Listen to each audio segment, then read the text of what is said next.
الله فلا مضل له ومن يضلل فلا هادي له وأشهد أن لا إله إلا الله وحده لا شريك له وأشهد أن محمدا عبده ورسوله يا أيها الذين آمنوا اتقوا الله حق تقاته ولا تموتن إلا وأنتم مسلمون يا أيها الناس اتقوا ربكم الذي خلقكم من نفس واحدة وخلق منها زوجها وبث منهما رجالا كثيرا ونساء واتقوا الله الذي تساءلون به والأرحام إن الله كان عليكم رقيبا يا أيها الذين آمنوا اتقوا الله وقولوا قولا سديدا يصلح لكم أعمالكم ويغفر لكم ذنوبكم ومن يطع الله ورسوله فقد فاز فوزا عظيما أما بعد فإن خير الحديث كتاب الله وخير الهدي هدي محمد صلى الله عليه وسلم وشر الأمور محدثاتها وكل محدثة بدعة وكل بدعة ضلالة وكل ضلالة في النار فقد قال الله تعالى في كلامه المجيد وفرقانه الحميد أعوذ بالله من الشيطان الرجيم بسم الله الرحمن الرحيم إن الذين قالوا ربنا الله ثم استقاموا تتنزل عليهم الملائكة ألا تخافوا ولا تحزنوا وأبشروا بالجنة التي كنتم توعدون الحمد لله যাবতীয় তারিফ যাবতীয় গুণগান সমস্ত প্রশংসা মহান আল্লাহ রাব্বুল আলামিনের জন্য, যিনি আমাদেরকে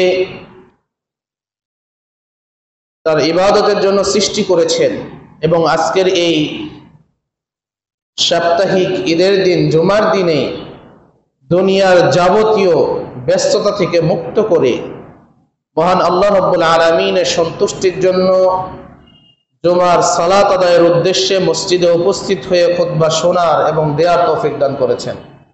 সেই মহান রব্বুল আলামিনের দরবারে শুকরিয়া আদায় করে সকলেই বলে আলহামদুলিল্লাহ।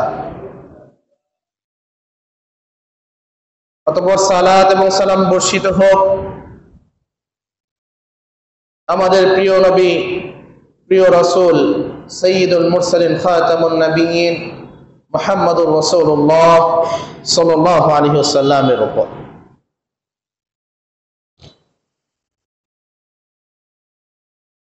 আজকে জুমার এই সংক্ষিপ্ত সময়ে যে বিষয়টি নিয়ে আলোচনা করার নিয়ত করেছি সেই বিষয়টি হচ্ছে দ্বীনে অটল থাকার গুরুত্ব, ইসলামে অটল থাকার গুরুত্ব। আসলে আমরা সকলেই দাবি করি যে আমরা মুসলিম, আমরা ঈমান এনেছি, আমরা ইসলাম গ্রহণ করেছি, ঈমান এনেছি, এই দাবি আমরা সকলেই করি, কিন্তু এর উপর অটল কয়জনে থাকি?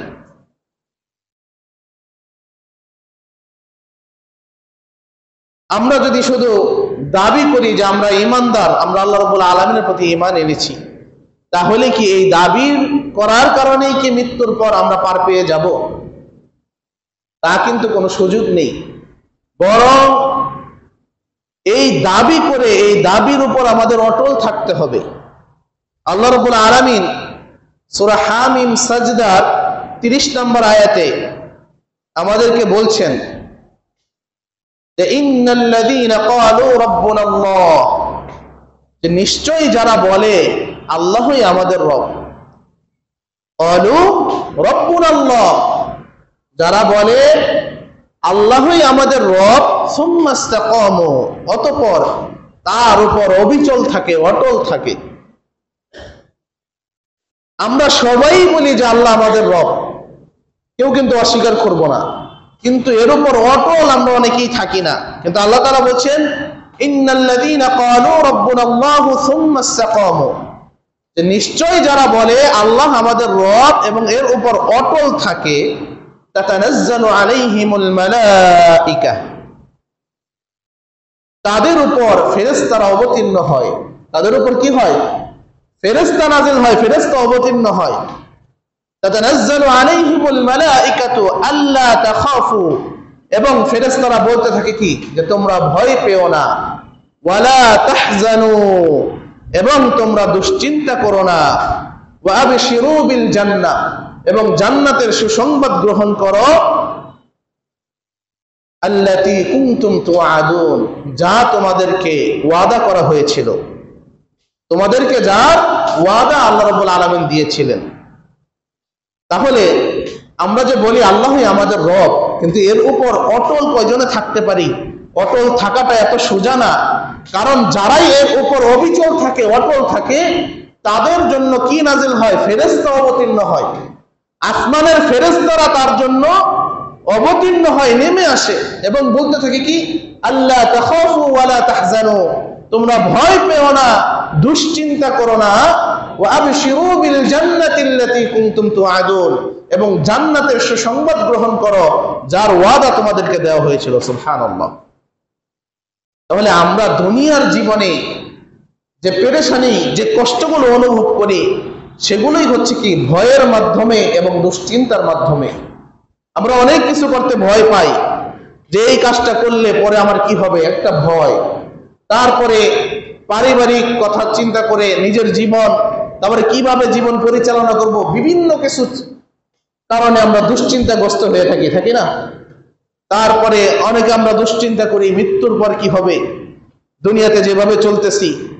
কিন্তু যারা আল্লাহর উপর ঈমান এনেছে এবং তার উপর অটল থাকে, তাদের ব্যাপারে ফেরেশতারা ঘোষণা করতে থাকে কি, যে তোমরা ভয় পেও না এবং চিন্তিতও হইও না, দুশ্চিন্তাও করো না।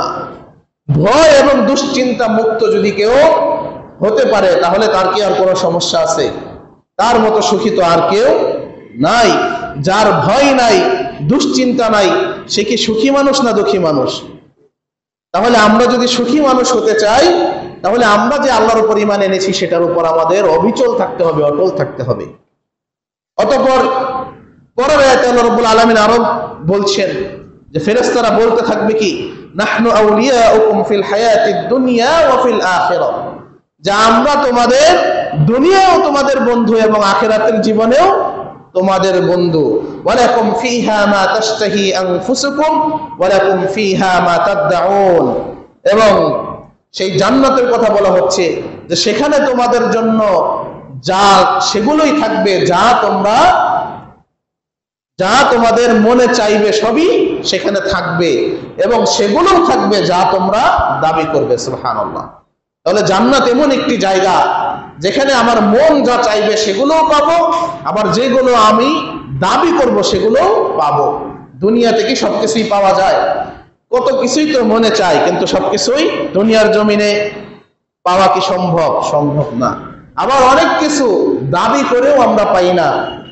এর জন্য দাবি করে আমরা কোনো কিছু পাই না, এই জন্য দেখা যায় দুনিয়ায় কত ফিতনা ফাসাদ, কত মানব বন্ধন, ধর্মঘট, তারপরে হরতাল, আন্দোলন, রাস্তা অবরোধ, কত কিছু দাবি, কিন্তু সব দাবি কি পূরণ হয়? হয় না। কিন্তু জান্নাত এমন একটি জায়গা যেখানে আমার মন যা চাইবে তাও আমরা পাবো, এবং যা দাবি করব তাও পাবো। কোনো দাবি সেখানে অপূর্ণ রাখা হবে না। সুবহানাল্লাহ।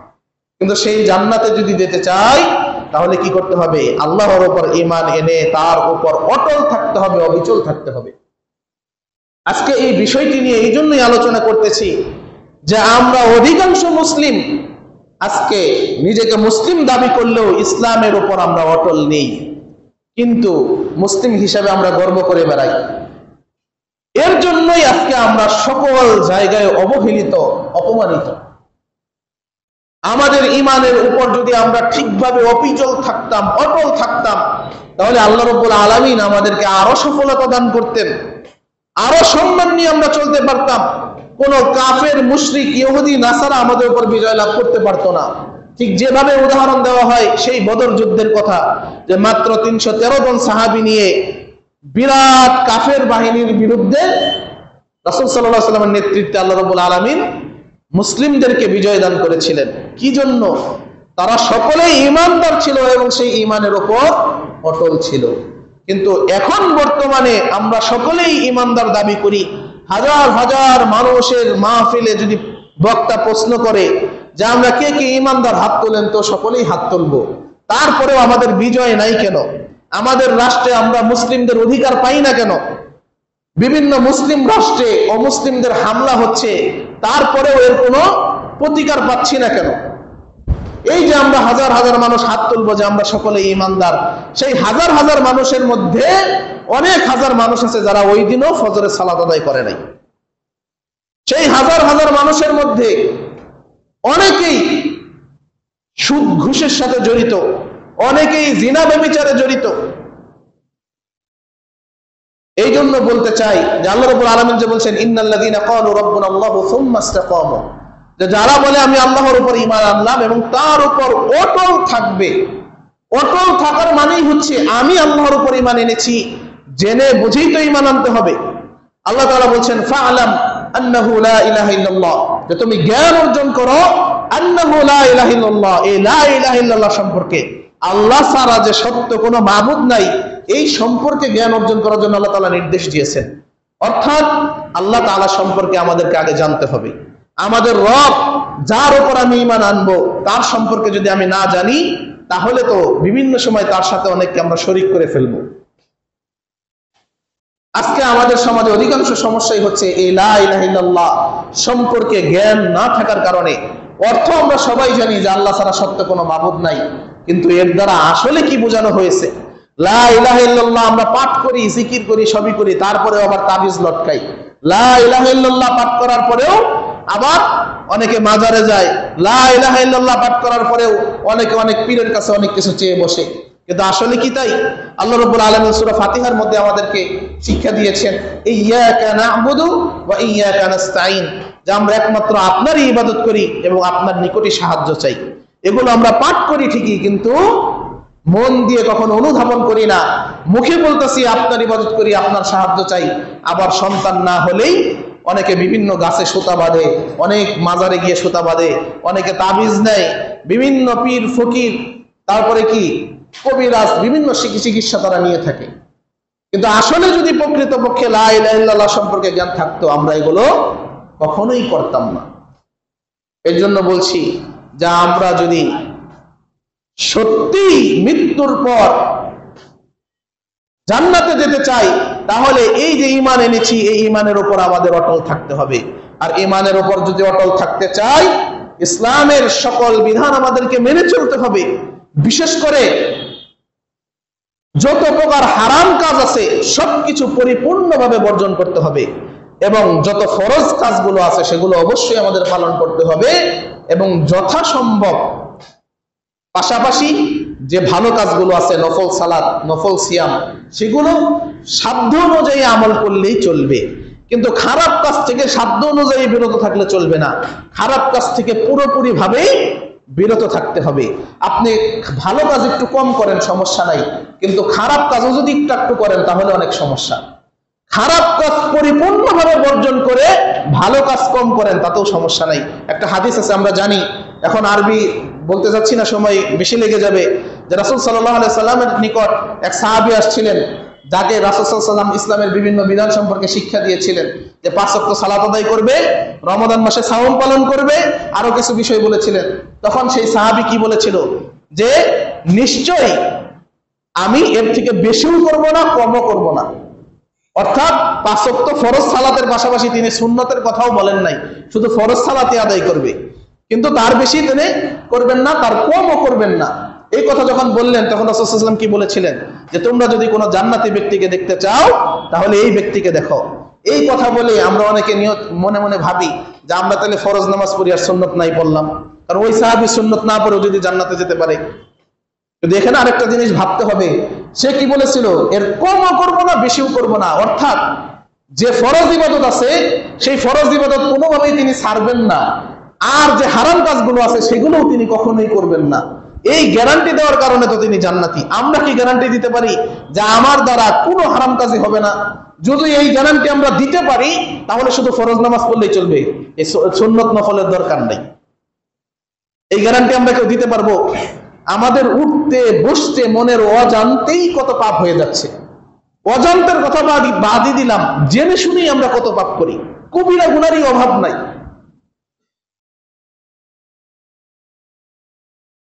এই জন্য ইমানের পথে যদি অটল থাকতে চাই, আমার আগে সবার আগে কি করতে হবে? সকল প্রকার খারাপ কাজ থেকে বিরত থাকতে হবে। মুখে বলবো আমি আল্লাহর উপর ঈমান এনেছি, আল্লাহ আমার রব, আর রাতের বেলায় কোনো বেগানা নারীর সাথে মোবাইলে চ্যাটিং না করলে, ফোনে কথা না বললে আমার ঘুম আসে না। মুখে বলবো আল্লাহর উপর ঈমান এনেছি, রাতের বেলা গান না শুনলে আমার ঘুম আসে না। মুখে বলবো ঈমান এনেছি, আমার হালাল রুজি ভালো লাগে না, সুদ ঘুষের সাথে জড়িত না থাকলে আমার সংসার চলে না। মুখে বলবো ঈমান এনেছি, 5 ওয়াক্ত নামাজের মধ্যে 2-3 ওয়াক্ত পরে বাকিটি ছেড়ে দিব। মুখে বলবো ঈমান এনেছি, শুধু জুমার দিন ছাড়া কোনোদিন মসজিদে আসবো না। এই ঈমানের কোনো দাম আল্লাহ রাব্বুল আলামিনের কাছে নাই। এর জন্য ঈমান আনার পর অটল থাকতে হবে, অবিচল থাকতে হবে। সুম্মাস্তাকামু, যারা অবিচল থাকে তাদের জন্য এত সুসংবাদ যা যা বললাম। একটা কথাই চিন্তা করুন, আমি যদি কাউকে দাবি করি যে আপনি আমার পিতা, আমি আপনার সন্তান, দাবি করলেই কি হবে? দাবি করলেই হবে? সেই সন্তানের হক আদায় করতে হবে, তাহলেই না সেই পিতার ওয়ারিস আমার জন্য জায়েজ হবে, তাই না? আজকে আপনার সন্তান যদি আপনাকে অস্বীকার করে বসে, আপনার কিছু করার আছে? কিন্তু আপনার সন্তান স্বীকার করে যে আপনি আমার পিতা, ঠিক আছে, আপনার একটা কথাও আপনার সন্তান শোনে না। আপনি বৃদ্ধ হলে আপনার ভরণ পোষণও সে করবে না, আপনার সাথে বিয়াদবি করে, তখন কি আপনি আপনার ওয়ারিস যে সেই সন্তানকে দিতে আপনার ভালো লাগবে? ঠিক এইভাবে চিন্তা করা উচিত যে আল্লাহ আমাদের রব। আমরা মুখে স্বীকার করি যে আল্লাহ আমার রব, কিন্তু আল্লাহ তাআলা যেগুলো করতে নিষেধ করেছেন সেগুলো করতেই বেশি ভালোবাসি, সেগুলো করতেই বেশি আনন্দ পাই। আর যা যা করতে বলেছেন সেগুলো করতে গেলে অলসতা আসে। নামাজ যারা পড়ি তারাও চিন্তা করি যে আজান দিছে কেবল, আর একটু পরে যাই, আগে আসতে ভালো লাগে না। এই যে জুমার দিন কত ফজিলত, কথার পৃষ্ঠে কথায় এসে যায়। এই জুমার দিনে ফজরের ওয়াক্ত শেষ হওয়া থেকে শুরু করে এই জুমার আজান পর্যন্ত যে সময়টা আছে, এই সময়টাকে যদি 5 ভাগে বিভক্ত করা হয় হাদিসের ভাষায়, তাহলে ওই প্রথম ভাগ সময়ে যারাই মসজিদে প্রবেশ করবে তারা উট কুরবানের সওয়াব পাবে, সুবহানাল্লাহ। আর দ্বিতীয় সময়ে যারা প্রবেশ করবে তারা গাবী কুরবানের সওয়াব পাবে। তৃতীয় সময়ে যারা প্রবেশ করবে তারা বকরি বা দুম্বা কুরবানের সওয়াব পাবে। চতুর্থ সময়ে যারা প্রবেশ করবে আল্লাহর রাস্তায় একটা মুরগি কুরবানের সওয়াব পাবে। পঞ্চম সময়ে অর্থাৎ একদম শেষ মুহূর্তে যারা প্রবেশ করবে তারা আল্লাহর রাস্তায় একটা ডিম কুরবানি করলে যে সওয়াব, সেই সওয়াবটা তারা পাবে, সুবহানাল্লাহ। কিন্তু আজকে আমরা কয়জন সেই আগের সময়ে মসজিদে এসেছি? যারাও আসি ওই ডিমের উপরে আমরা কেউ অর্জন করতে পারি না। কেন না? কারণ এই যে উট কুরবানের সওয়াবের কথা বলা হয়েছে, এটা পাবো কখন? আখিরাতে। আখিরাতে পাবো, এর জন্য আমরা গুরুত্ব দিই না। কিন্তু আখিরাতেই তো আমাদের বেশি দরকার। কিন্তু আজকে যদি ঘোষণা দেওয়া হয় যে সকাল 10টার মধ্যে যারা মসজিদে প্রবেশ করবে তাদেরকে কি করা হবে? 1 কেজি করে গরুর গোশত দেওয়া হবে। দেখেন মসজিদে তো জায়গা হচ্ছেই না, রাস্তাতেও লাইন লেগে যাবে, যাবে না? কারণ দুনিয়াতে 1 কেজি গরুর গোশতের যে দাম, আমরা যে গুরুত্বটা দিচ্ছি, আখিরাতে আস্ত একটা উটেরও আমরা সেই গুরুত্ব দিচ্ছি না। অথচ এই দুনিয়ার জীবনের ব্যাপারে আল্লাহ রাব্বুল আলামিন বলছেন, ওয়ামাল হায়াতুদ দুনিয়া ইল্লা মাতাউল গুরুর। দুনিয়ার এই পার্থিব জীবন ধোঁকার সামগ্রী ছাড়া আর কিছুই নয়। অথচ এই দুনিয়ার জীবন উপভোগের জন্য আমরা আজকে ঈমান থেকে বিচ্যুত হয়ে যাচ্ছি, ঈমানের উপর আমরা আর অটল থাকতে পারছি না। এই জন্য আমাদের বেশি সতর্ক হতে হবে। এতদিন আমাদের জীবন যেরকম চলছে চলুক, এখন যদি সত্যি সত্যিই আমি নিজেকে ঈমানদার দাবি করে থাকি, আমি যদি নিজেকে মুসলিম দাবি করে থাকি, আমার কি করতে হবে? আল্লাহ আমার রব, এই কথা যদি আমি স্বীকৃতি দেই, তাহলে আমার রব আমাকে যা করতে বলেছেন আমি করতে বাধ্য, আর যা করতে নিষেধ করেছেন সেগুলো কোনোভাবেই করা যাবে না। এইভাবে জীবন পরিচালনা করতে হবে। তা যদি করতে না পারি তাহলে আমরা আর সফলতা অর্জন করতে পারবো না। একটা হাদিস যদি দেখি, আবু আমর, মতান্তরে আবু আমরা, সুফিয়ান ইবনে আব্দুল্লাহ রাদিয়াল্লাহু আনহু থেকে বর্ণিত, তিনি বলেন, কুলতু ইয়া রাসূলুল্লাহ কুল লি ফিল ইসলামি কওলান লা আসআলা আনহু আহাদান গায়রাক। হে, আমি বললাম যে হে আল্লাহর রাসূল সাল্লাল্লাহু আলাইহি সাল্লাম, আপনি আমাকে ইসলাম সম্পর্কে এমন কথা বলুন যা আপনাকে ব্যতীত অন্য কাউকে আমি আর জিজ্ঞেস করব না। অতঃপর রাসূল সাল্লাল্লাহু আলাইহি সাল্লাম বললেন, কুল আমানতু বিল্লাহ, যে তুমি বলো আমি আল্লাহর উপর ঈমান আনলাম। তুমি কি বলো?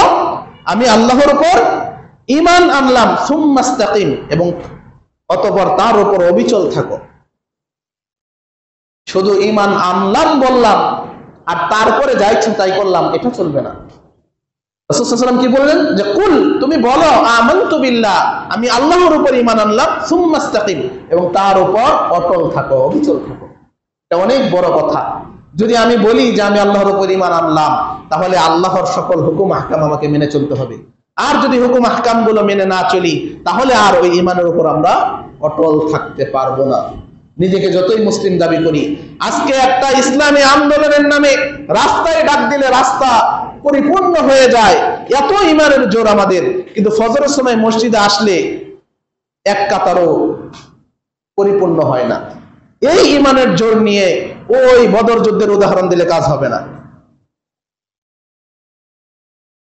আজকে জুমার সালাতে যতজন মুসল্লি, ফজরের সালাতে যদি এতজনই মুসল্লি থাকতো, তাহলে কি অমুসলিমরাও কিছু করার আগে চিন্তা করতো না এদের অবস্থা খুব মজবুত, তাদের বিরুদ্ধে কিছু করার আগে আমাদের ভাবতে হবে।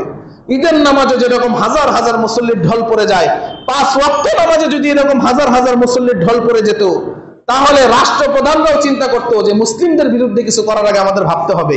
এরা যদি একবার বেগায়া যায়, আমাদের কোনো অস্তিত্ব থাকবে না। আজকে হাজার হাজার আইন ইসলামের বিরুদ্ধে পাশ হচ্ছে কি জন্য? জানে আর মুসলিমরা নিজেদের অস্তিত্বই তো ওরা রাখে না, আমাদের বিরুদ্ধে কি করবে? অথচ ইহুদিদেরকে দেখেন, নাসারাদেরকে দেখেন, তাদের যে থিওরি সেই অনুযায়ী তারা ঠিকই চলে। সম্প্রতি একটা নিউজ দেখলাম যে আমেরিকার প্রেসিডেন্ট, বর্তমান প্রেসিডেন্ট ডোনাল্ড ট্রাম্প, তার দেশের যে সকল নারীরা 6টা সন্তান বা তার থেকে বেশি সন্তানের জন্ম দিয়েছে, সেই সকল নারীদেরকে সে পুরস্কৃত করবে। আর আমাদেরকে কি বুঝাই আছে? যে জনসংখ্যা হচ্ছে মানব জীবনের জন্য একটা অভিশাপ।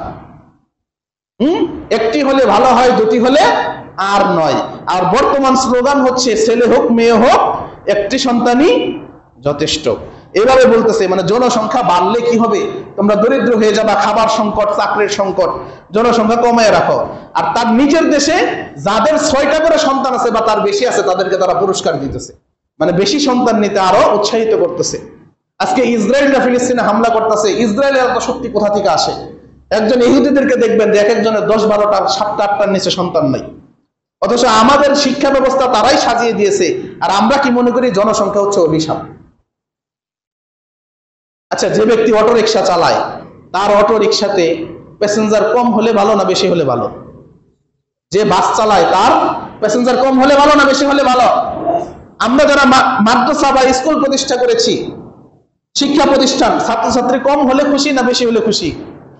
হ্যাঁ, দোকানপাটে কাস্টমার কম হলে ভালো না বেশি হলে ভালো?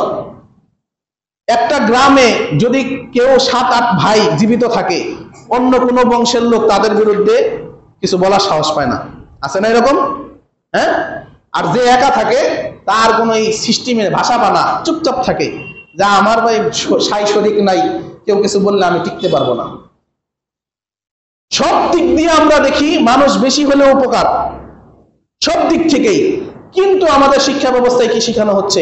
যে জনসংখ্যা যত কমানো যায়, যত জন্ম নিয়ন্ত্রণ করা যায়, জন্ম নিয়ন্ত্রণের ওষুধ দিয়ে ফার্মেসি ভরে গেছে।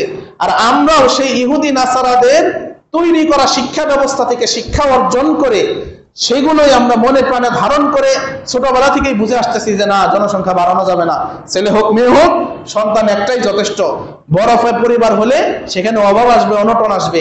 এগুলো হচ্ছে কুফরি শিক্ষা। কারণ কেউ যখন জন্ম নেয় তার রিজিক নির্ধারণ করে কে? আল্লাহ।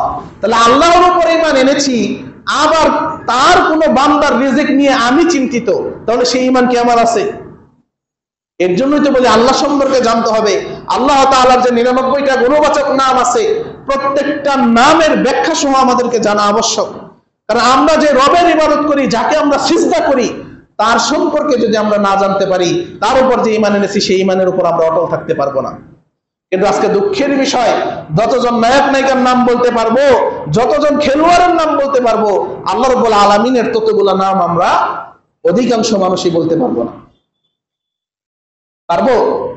নামের ব্যাখ্যা তো দূরে থাক, 99টা নাম রিডিং কোনোদিন পড়েছি এরকম মানুষও খুব কম পাওয়া যাবে।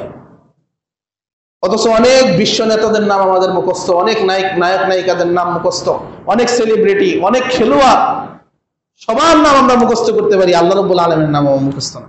কিন্তু মুখে দাবি করতেছি কি, যে আমি আল্লাহর বান্দা, সব থেকে বেশি ভালোবাসি আল্লাহকে, আর তারপর কাকে ভালোবাসি? আল্লাহর রাসূলকে। অথচ আল্লাহ রাসূলের জীবনী সম্পর্কে কিছুই জানি না, আল্লাহ রাসূলের সিরাত সম্পর্কে জানি না, তিনি কিভাবে জীবন পরিচালনা করেছেন, স্ত্রীদের সাথে কিরকম আচরণ করেছেন, সন্তানদের সাথে কিরকম আচরণ করেছেন, প্রতিবেশীদের সাথে কিরকম আচরণ করেছেন, তিনি কিভাবে কোন ইবাদতটা করেছেন, তিনি ওয়াজ নসিহত কিভাবে করতেন, কি বলে আলোচনা শুরু করতেন, এই সম্পর্কে আমরা অনেকে জানি না। অথচ বলি যে আমরা তাকে ভালোবাসি। এরকম ভালোবাসার কোনো দাম নাই, এরকম ঈমানেরও কোনো দাম নাই। এই জন্য সকলকে উদার্ত ভাবে আহ্বান জানাবো যে আমরা আজকে আমাদের অস্তিত্ব থেকে দূরে সরে গিয়েছি বিদায় আজকে আমরা অনেকটা ভাষা পানার ন্যায় হয়ে গেছি। মুসলিমদের আজকে তেমন কোনো আন্তর্জাতিক অঙ্গনে দাম দেওয়া হয় না, তাদেরকে কিছুই মনে করা হয় না। হাজার হাজার মুসলিম মেরে ফেলতেছে, আরাকানে মারতেছে, ভারতে মারতেছে, ফিলিস্তিনে মারতেছে, বিশ্ব কিন্তু চুপ হয়ে আছে। কিন্তু আপনি মুসলিমদের উপর একটু হুমকি দামকি দিয়ে দেখেন, দেখবেন আন্তর্জাতিক মহল আপনার বিরুদ্ধে দাঁড়িয়ে গেছে। কারণ ইসলামের বিরুদ্ধে তারা সবাই একজোট, আর আমাদেরও মধ্যেও কিছু মুসলিম নামক মুনাফিক তাদের সাথে একজোট আছে। দেখেন না বাংলাদেশে কিছু কি কমিশন খুলছে, নারী অধিকারের নামে কি কমিশন আছে না, নাম বললাম না। এরা কি করতেছে? বিভিন্ন সময় বিভিন্ন দাবি দেওয়া উপস্থাপন করতেছে, এবং ইসলামকে তারা ইসলামের বিধিবিধান মেনে চললে নারীরা নাকি পরিপূর্ণ সম্মান পায় না, এই কথা তারা বলতেছে। তার মানে কি? ইসলাম যে একটা পরিপূর্ণ জীবন ব্যবস্থা, এটা তারা অস্বীকার করতেছে। এবং প্রকাশ্যে যে জীবন ব্যবস্থাটা আল্লাহ রাব্বুল আলামিন আমাদেরকে দিয়েছেন, ইন্নাদ দীনা ইনদাল্লাহিল ইসলাম, সেই দিনকে তারা অবমাননা করতেছে, অপমান করতেছে প্রকাশ্যে। কিন্তু আমরা তাদের বিরুদ্ধে কিছু করতে পারতেছি না। কি জন্য? কারণ তাদের মধ্যেও যারা আছে জন্মগতভাবে মুসলিম, তারাও বলে আল্লাহর উপর ঈমান আনছি, কিন্তু সকল ক্ষেত্রেই ইসলামকে এত গুরুত্ব দেওয়া যাবে না, এটা তাদের থিওরি। নারীদের সাথে নাকি ইসলাম বৈষম্য করেছে, বিভিন্ন কথাবার্তা বলতেছে। তো এই সকল কর্মকাণ্ড তখনই বন্ধ হবে যখন আমরা প্রকৃত মুসলিম যারা আছি, আমাদের অস্তিত্ব আমরা ধরে রাখবো, আমরা যে ঈমান এনেছি সেই ঈমানের উপর যখন আমরা অটল থাকবো, তখন এই ইসলাম নিয়ে কেউ কটূক্তি করার সাহস পাবে না। তখন এই ইসলাম থেকে কেউ বেরিয়ে গেলে বুঝবে যে মুসলিমরা তাদের ঈমানে যেভাবে অটল আছে, তাদের বিরুদ্ধে কখনো জয় লাভ করা সম্ভব নয়। এটা তখনও তারাও বুঝে যাবে। কিন্তু এখন সবাই জানে যে মুসলিম তাদের কোনো অস্তিত্বই নাই, নিজেরাই নামাজ পড়ে না, নিজেদের মধ্যে বিভিন্ন দলে বিভক্ত, তারাই তো কোরআন সুন্নাহ থেকে দূরে সরে আছে। এই জন্য বিশেষ করে যুবক শ্রেণী যারা আছি, তাদেরকে উদাত্তভাবে আহ্বান করব যে নিজের অস্তিত্বকে আগে ধরে রাখতে হবে, যে আমি যে মুসলিম, আমি আসলেও মুসলিম, আমি আল্লাহ রাব্বুল আলামিনের বান্দা এবং রাসূল সাল্লাল্লাহু আলাইহি সাল্লামের একজন উম্মত, প্রকৃত রাসূল সাল্লাল্লাহু আলাইহি সাল্লামের অনুসারী, তার ভক্ত, আমি তার একজন বড় ফ্যান। ওইসব খেলোয়াড় ওইসব নায়ক নায়িকাদের ফ্যান হয়ে কোনো লাভ নাই। যার সাথে যার দুনিয়াতে মহাব্বত থাকবে, আখিরাতে কিন্তু তার সাথেই তার থাকতে হবে। এখন আমরা যদি নবী রাসূল এবং সাহাবায়ে কেরামগণদের ভক্ত থাকি, হাসরের ময়দানে তাদের সাথে আমি থাকতে পারবো। আর তাছাড়া যদি বিভিন্ন গান গায়িকা যারা গায়, সিনেমা নাটক যারা করে, তাদের ভক্ত যদি আমি থাকি, কিয়ামতের দিন তাদের সাথে আমাদের থাকতে হবে। এই জন্য আমাদের ঈমানের উপর অটল থাকতে হবে। আর এ পর্যন্ত যে যা করেছি সবকিছু ভুলে গিয়ে ভবিষ্যতে যেন আমরা পরিপূর্ণভাবে ঈমানের উপর অটল থাকতে পারি, আল্লাহ রাব্বুল আলামিন যেন আমাদেরকে সেই তৌফিক দান করেন। সে করে বলি আমিন। আজকে যে আলোচনা করলাম, আলোচনায় যদি কোনো ভুল ত্রুটি হয়ে থাকে, আল্লাহ রাব্বুল আলামিন যেন ক্ষমা করেন। আলোচনা থেকে যা বুঝতে পারলাম, শিখতে পারলাম, আল্লাহ রাব্বুল আলামিন আমাদের সকলকে যেন আমল করার তৌফিক দান করেন, আমিন। আল্লাহ রাব্বুল আলামিন মৃত্যু পর্যন্ত যেন আমাদের ঈমানের উপর অটল থাকার তৌফিক দান করেন, আমিন। একজন প্রকৃত মুসলিম হিসেবে যেন আমরা মৃত্যুবরণ করতে পারি, আল্লাহ রাব্বুল আলামিন আমাদের সকলকে সেই তৌফিক দান করুন, আমিন। আকুলু কাওলি হাযা ওয়াস্তাগফিরুল্লাহ লি ওয়া লাকুম ওয়া লিসাইরিল মুসলিমিন ফাস্তাগফিরুহু ইন্নাহু ওয়াল গফুরুর রহিম।